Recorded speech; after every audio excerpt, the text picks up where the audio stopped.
দর্শক, আজকে জুলাই সনদ স্বাক্ষর অনুষ্ঠানের আগে সারা দিন ব্যাপী, বিশেষ করে বলা যায় যে বিকেল ৩টা পর্যন্ত সকাল থেকে শুরু করে সাংঘর্ষিক পরিস্থিতি দুপুরে যেটা শুরু হলো সংসদ ভবনের এলাকায় মানিক মিয়া এভিনিউতে যা কিছু হলো এবং তারপরে জুলাই সনদ স্বাক্ষরের যে ঘটনাটা ঘটল সেই ঘটনাগুলো সম্পর্কে যদি প্রশ্ন করা যায় যে এই ঘটনাগুলো কেন ঘটলো, এর পেছনে কারণ কি, এবং এই ঘটনাগুলো ঘটার পরিপ্রেক্ষিতে আমরা দেখলাম যে জুলাই সনদের শেষ মুহূর্তে এসে প্রফেসর আলী রিয়াজ তাদের কাছে ক্ষমা চাইলেন এবং সনদের একটা ধারাতে পরিবর্তন করা হলো।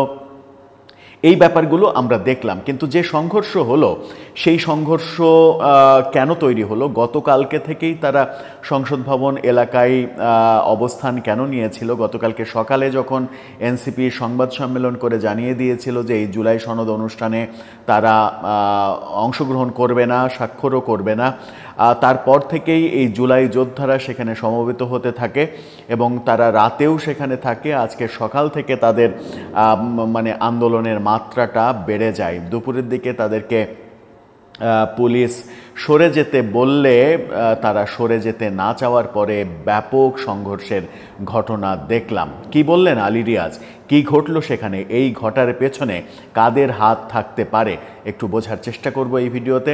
থাকবেন পলিটিক্স টিভির নিয়মিত আয়োজনে।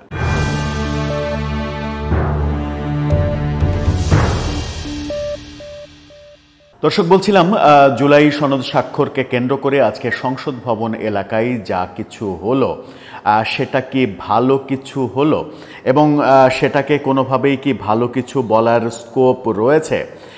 একটু যদি চিন্তা করি যে সেখানে কি হলো।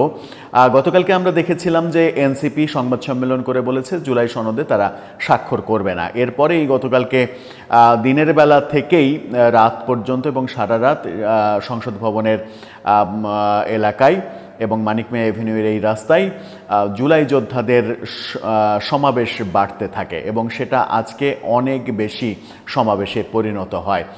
দুপুরে পুলিশ তাদেরকে সরে যাওয়ার আলটিমেটাম দিলেও তারা যখন সরে যায়নি তখন পুলিশ তাদের উপরে বেধড়ক লাঠিচার্জ করেছে, সাউন্ড গ্রেনেড মেরেছে, টিয়ার সেল ছুঁড়েছে এবং সেখানে ককটেল বিস্ফোরণের অনেকগুলো ককটেল বিস্ফোরণের ঘটনা ঘটেছে। প্রশ্ন হচ্ছে, এরা যদি জুলাই যোদ্ধাই হবে এবং এরা যদি আহত হবেন তাহলে এরা ককটেল কোথায় পেলেন? এদের কাছে ককটেল কেন থাকবে?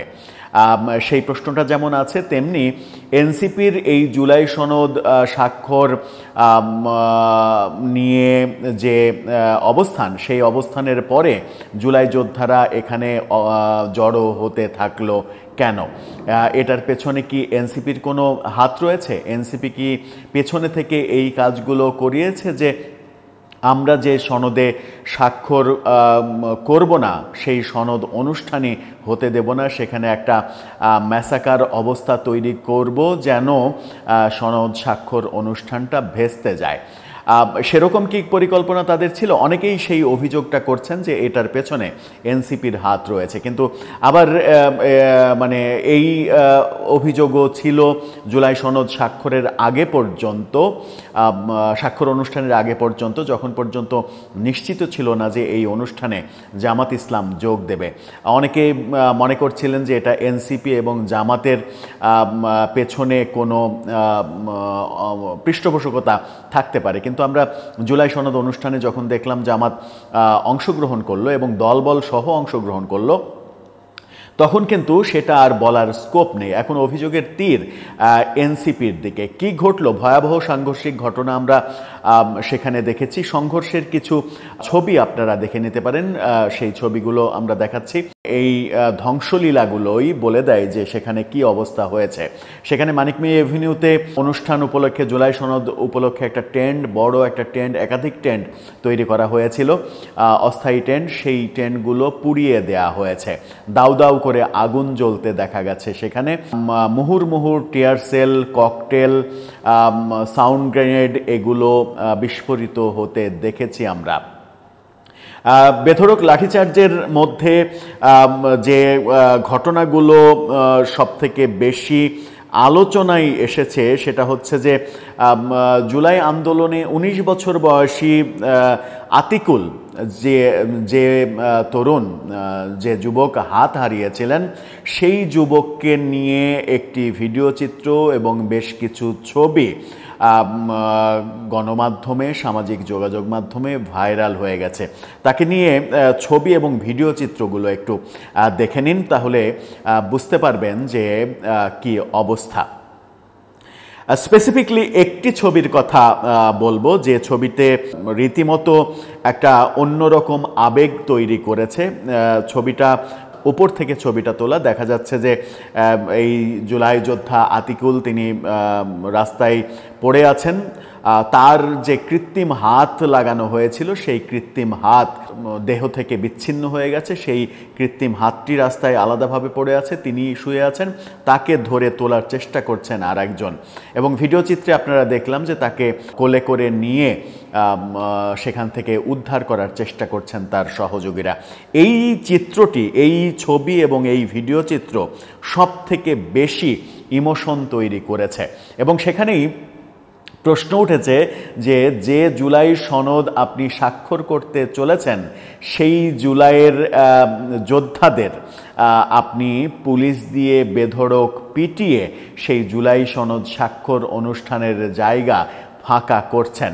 তাহলে এই জুলাই সনদের স্টেক হোল্ডার কারা আদতে? জুলাই সনদের স্টেক হোল্ডার কি এই জুলাই যোদ্ধারা না?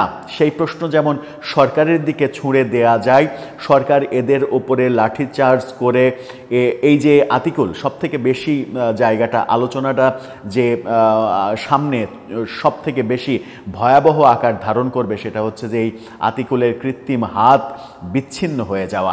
এই যে এই ঘটনাটা সরকারকে অনেক বেশি বিতর্কিত করবে।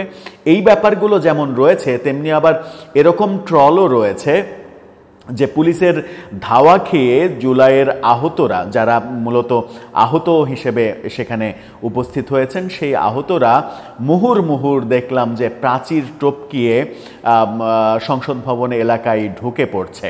সেটা নিয়ে প্রচুর ব্যঙ্গ বিদ্রূপ লেখা সামাজিক যোগাযোগ মাধ্যমে খেয়াল করলাম। সেই লেখাগুলোর মধ্যে একটা লেখা মানে দেখাতে চাই না কে পোস্ট করেছে, একটা লেখা খুব মানে মনে হয়েছে যে এই লেখাটা গুরুত্ব বহন করে। সেই লেখার হুবহু বলছি না, সাবজেক্টটা বলছি, যে তিনি মূলত বলতে চেয়েছেন যে এই লোকগুলোর মধ্যেই কারো হাত নেই, কারো পা নেই, কারো চোখ অন্ধ হয়ে গেছে, চোখে গুলি লেগেছে, কারো দেহে গুলি লেগেছে।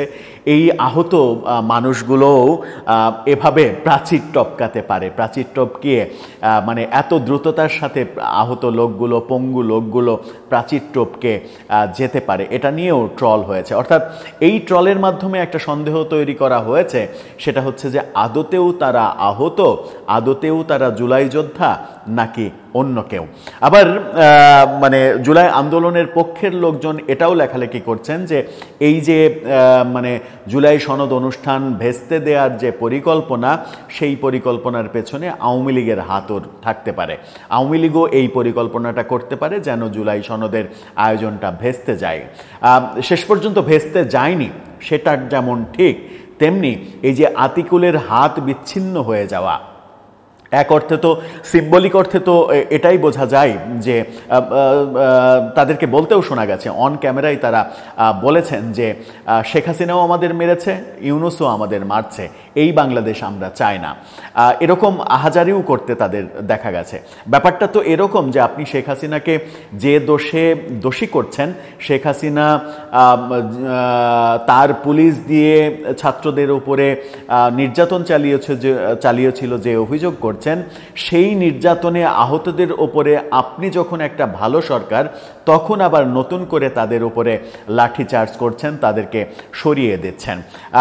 ব্যাপারটা কি জিদের পর্যায়ে চলে গিয়েছিল যে তাদেরকে যে কোনো মূল্যে সেখান থেকে মেরে হোক, নির্যাতন করে হোক, তাদেরকে সরিয়ে দিতেই হবে, সেটাতে আগুন জ্বলুক আর ককটেল বিস্ফোরণ ঘটুক। যেহেতু 4টার সময় জুলাই সনদ স্বাক্ষর করতে প্রধান উপদেষ্টা আসবেন, সেহেতু এই জায়গা পরিষ্কার করতেই হবে।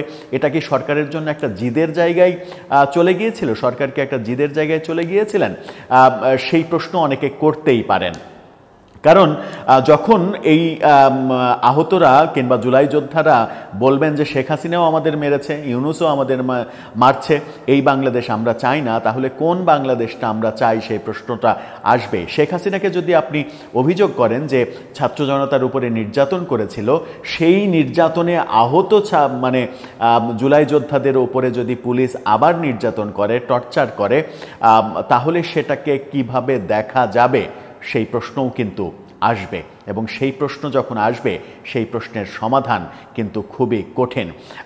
আবার এনসিপির দিকে যে আঙুল তোলা হচ্ছে যে এটার পেছনে এনসিপির ভূমিকা থাকতে পারে, আঙুলটা তোলা হচ্ছে এই কারণে আরও বেশি যে এর আগেও বিভিন্ন জায়গায় বিভিন্ন সময়ে, এমনকি এনসিপি গঠনের আগেও জুলাই যোদ্ধারা যখনই মানে আহতরা, জুলাইয়ের আহতরা যখনই কোনো কর্মসূচি করেছেন, সেটা হাসপাতালে হোক, রাস্তায় হোক, এখানে ওখানে, রাতে, গভীর রাতে যখন আন্দোলন করেছেন তাদের অধিকার আদায়ের জন্য, সেই আন্দোলন থামাতে আমরা দেখেছি যে এনসিপি নেতা কিংবা জুলাই আন্দোলনের নেতারা, এই হাসনাত আবদুল্লাহ, সার্জিসরা, তারা কিন্তু ছুটে গেছেন তাদেরকে বোঝাতে, এবং কখনো কখনো তাদের কাছে গিয়ে তারা অপমানিত, লাঞ্ছিতও হয়েছেন। এই যে ছুটে যাওয়া, এই ছুটে যাওয়ার ঘটনাটা কিন্তু এই সংসদ ভবনের আজকের কিংবা গতকালকে রাতে আমরা এনসিপি নেতাদের দেখিনি। তারা কিন্তু ছুটে আসেনি, এদেরকে বোঝাতে আসেনি যে তোমরা এখান থেকে সরে যাও, তোমরা সরে না গেলে জুলাই সনদ স্বাক্ষর অনুষ্ঠান এটা বিঘ্নিত হবে। এই কর্মকাণ্ড তাদেরকে কিন্তু নিতে দেখা যায়নি। এই কর্মকাণ্ড যখন নিতে দেখা যায়নি, তখন তাদের দিকে প্রশ্ন, তাদের দিকে আঙুল উঠতেই পারে যে এই যে মানে জুলাই যোদ্ধাদের নামে, তাদের ব্যানারে সংসদ ভবনের সামনে যে অবস্থাটা তৈরি হলো, এটার পেছনে এনসিপির হাত রয়েছে। আমি জানি না এনসিপির হাত রয়েছে কি নাই, রাজনীতিতে অনেক কিছু সম্ভব, কিন্তু আজকে শেষ মুহূর্তে জুলাই সনদে যে পরিবর্তনটা আনা হয়েছে সেটাও বেশ মজার।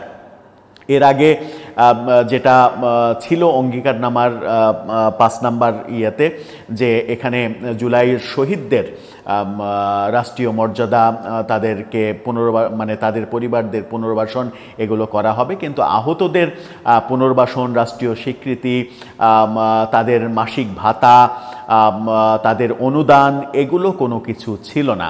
এবার সেই ধারাটা পরিবর্তন করে যেটা নতুন করে করা হয়েছে, সেটা হচ্ছে যে আহতদের পুনর্বাসন করা হবে, তাদের মাসিক ভাতা দেয়া হবে, তাদের অনুদান দেয়া হবে, তাদের রাষ্ট্রীয় বীর হিসেবে স্বীকৃতি দেয়া হবে। এরকম নানা ব্যাপার সংযোজন করা হয়েছে।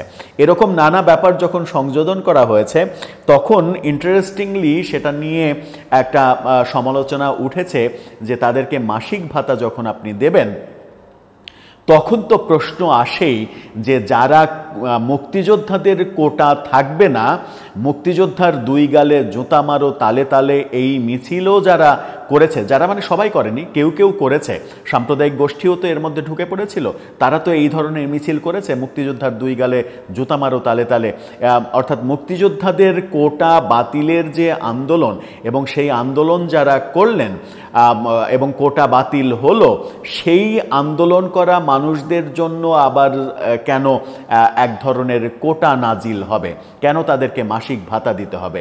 আন্দোলন কি তারা মাসিক ভাতা পাওয়ার জন্য করেছিল? তারা চাকরি বাকরি, ব্যবসা বাণিজ্য এগুলো না করে সরকারের মাসিক ভাতাতে চলার জন্য তারা আন্দোলন করেছিল? নিশ্চয়ই তারা সেটা করেননি।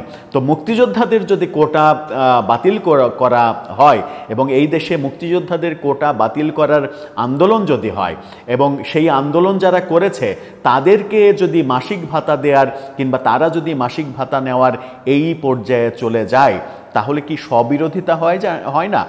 সেটা কি আন্দোলনকারীদের এক ধরনের স্ববিরোধিতা হয় না? সেটা কি এই পরিবর্তিত প্রেক্ষাপটের সরকারের জন্য একটা স্ববিরোধিতা হয় না? যে প্রেক্ষাপট রচনার মাধ্যমে শেখ হাসিনা সরকারের বিদায় হলো, তাদের বিদায় নিশ্চিত করা হলো, সেই পরিবর্তিত প্রেক্ষাপটে এসে যদি আমি যুদ্ধ করেছি, আমি সংগ্রাম করেছি, আমি শেখ হাসিনাকে সরিয়েছি, এই ক্রেডিটে আমি যদি মাসিক ভাতা নিই, তাহলে তো সেটাও একটা কোটা হয়ে গেল। এটা তো কোনোভাবেই গ্রহণযোগ্য হতে পারে না, এটা কাম্য হতে পারে না। একই বাংলাদেশে একই মানুষ দুই নীতিতে, এক বছরের ব্যবধানে দুই নীতিতে চলবেন। যদিও এক বছরের ব্যবধান বলা ঠিক না, আমরা দেখেছি যে সরকার পরিবর্তনের পর থেকেই নানাভাবে এই ব্যাপারগুলো ঘোষণা করা হয়েছিল যে বাড়ি দেয়া হবে, অনুদান দেয়া হবে, মাসিক ভাতা দেয়া হবে, এটা দেয়া হবে, ওটা দেয়া হবে। তখন থেকেই প্রশ্ন উঠেছিল যে কোটা বাতিলের দাবিতে আন্দোলন হলো, সেটাই কি আবার ফিরে আসছে জুলাই যোদ্ধাদের নামে, কিংবা জুলাই যোদ্ধা হিসেবে কোটা নতুন করে সৃষ্টি করা হচ্ছে কিনা? এরকম নানা আলোচনা রয়েছে, নানা আলোচনা থাকবে।